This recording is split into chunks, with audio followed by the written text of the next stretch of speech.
Today, something a little different. We're going to do an unboxing video, a build and a first ride of a Kickr 2 with the Kickr mat, getting it up and running on Zwift.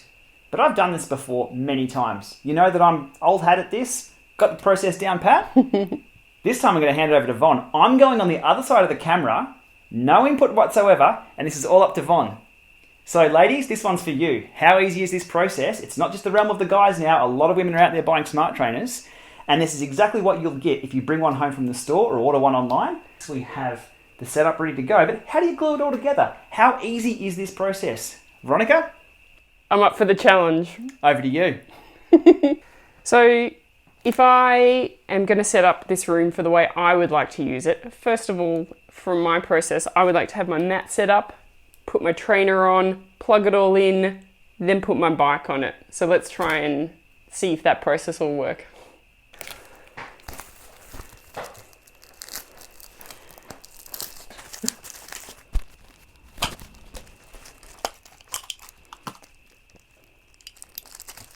Good to go. I don't want to cut it on that edge there. Oh yeah, that's got me through. Indoor cycling mat. Fantastic.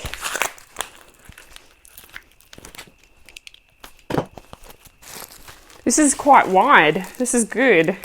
It's a little bit different to my yoga mat. There's extra tape here. I'm good to go.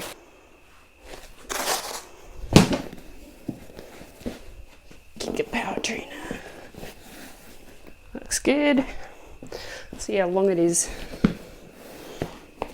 Wow, it's really long.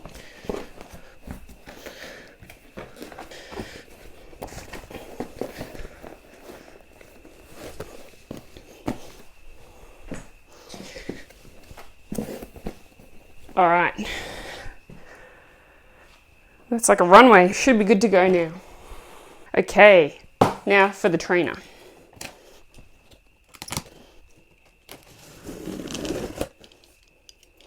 Okay. Oh, lots of packaging. It looks like I need to slide this out.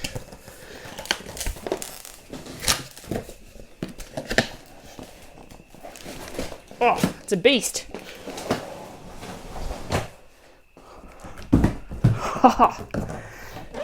Okay, got a little package here. Looks like the power plug, which is Australian. Good start. Awesome.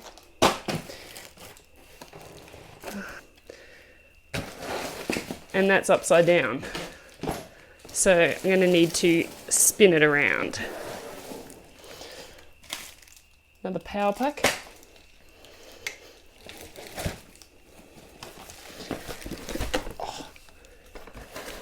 Oh, it comes pretty much fully assembled. Awesome. Okay. So there's no extra moving parts or pieces. I've got a power pack and pretty much a full unit. So all I need to do is kind of turn it around, set it up so that it's got its legs so it won't fall over, and try not to break my back. These things are pretty heavy. My little cyclist arms, see how they go.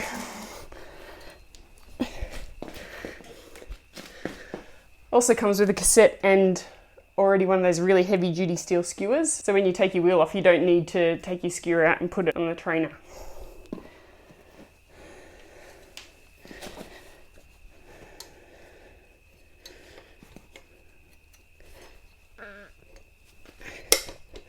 That locks in.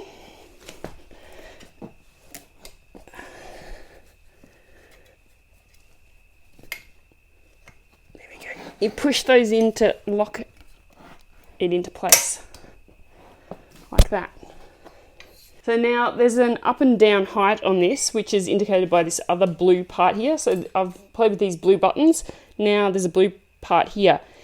The sign says 24-inch mountain bike and road 650C. There's also road 24. So I don't know which one I've got. I've just got a road bike, standard road bike. So, time to have a look at the manual.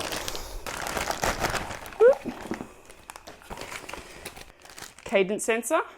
Oh my god, it's flashing. It's alive. Oh, you put it on your foot. What?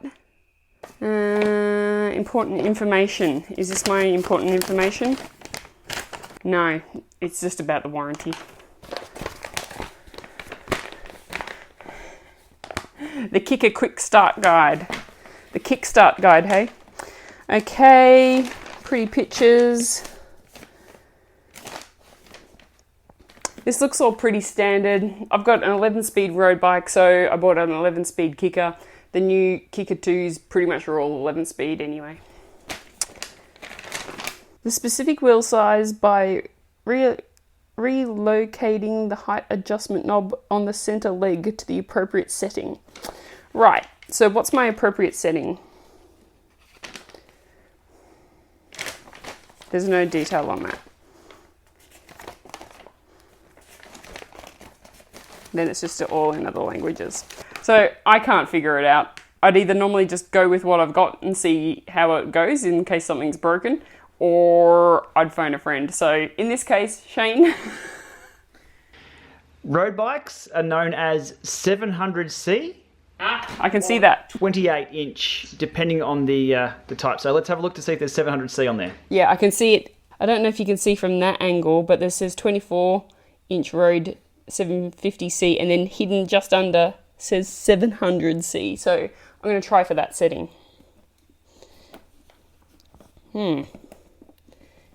This looks like it's a turning knob one. Okay, we're starting to get some movement. Here we go. All right, this has got a little arm, so I'm assuming this needs to move. Ah, there's all the settings there. So I don't have a 29-inch mountain bike or a 650, but I do have a 700C road. So in order to set that,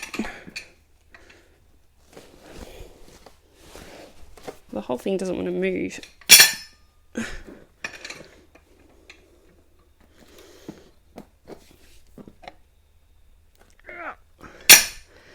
Whew. I have to manually try and lift this.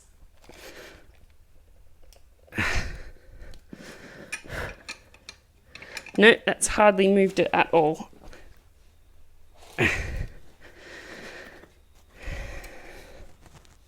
There we go. Got some leverage.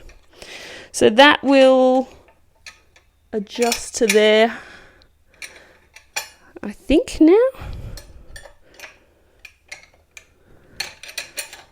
There we go. Oh, so it just screws right directly through. Yep. There we go. You can already see that it's connecting up fine. Cool. That's not going anywhere now.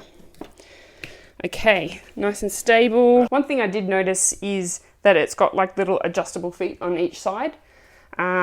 This is pretty similar to the other Kickr that I've had and used before, but with the Le Monde, it normally has an adjustable foot at the front. The only adjustment is side to side. So to check it's not going to rock, this is pretty sturdy. I don't really need to do any adjustment, but if you do, you just spin these and it will level it out. Next stage I think is power.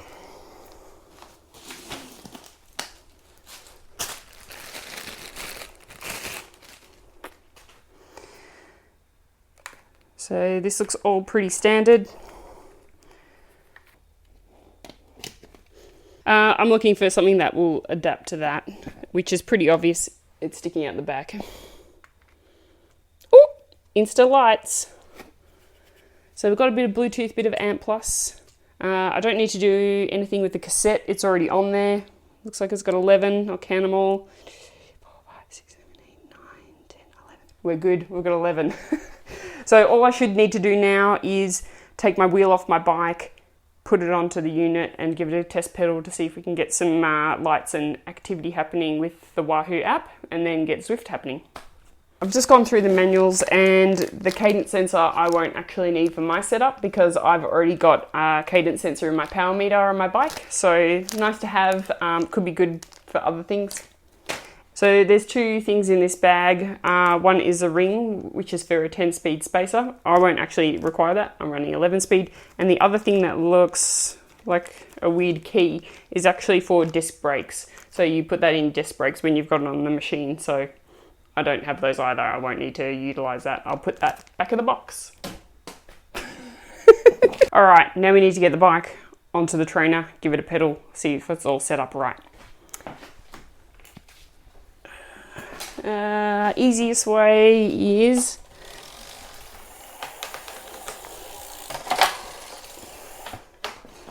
flip open the brakes, unwind this a little bit,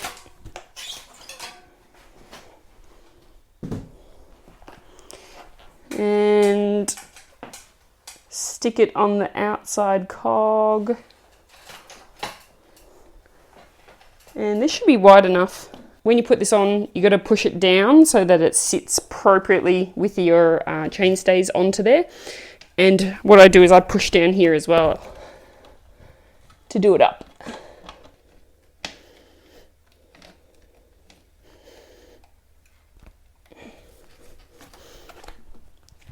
That's not going anywhere. Okay, so we should be able to jump on this and give it a test ride.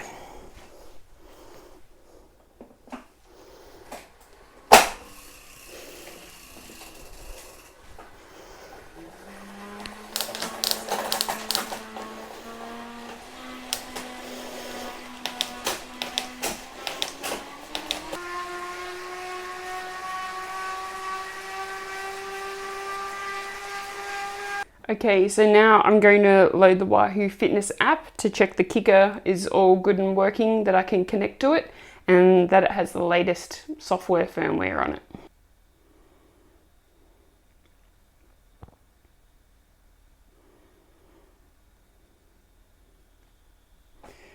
Okay, it looks like it's found a Kickr.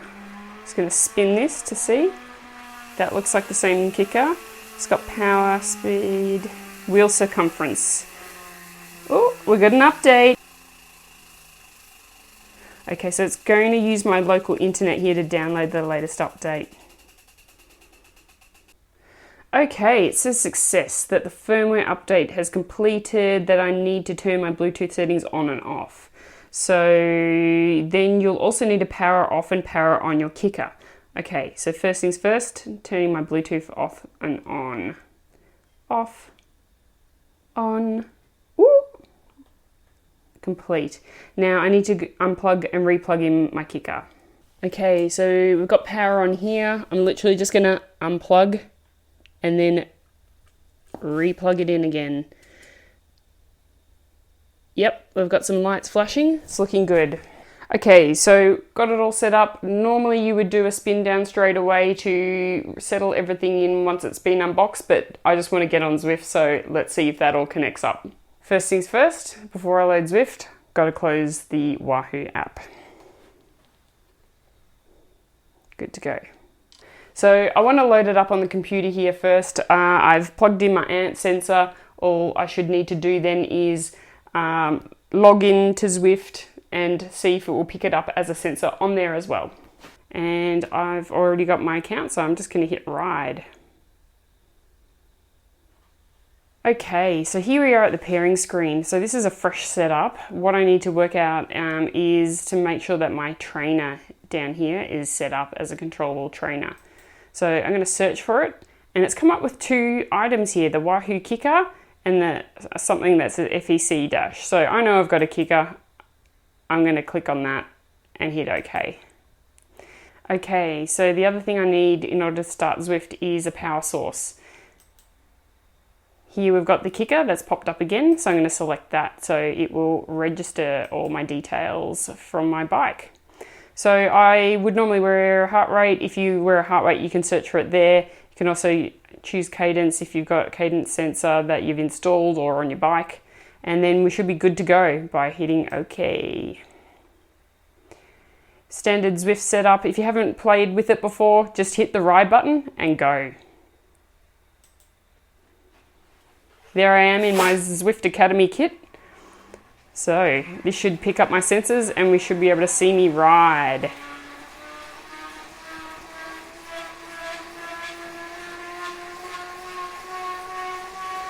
So it's 2016 Zwift Academy kit. We'll see if they have a 2017 one this year, and I'll be able to try and get some new kit.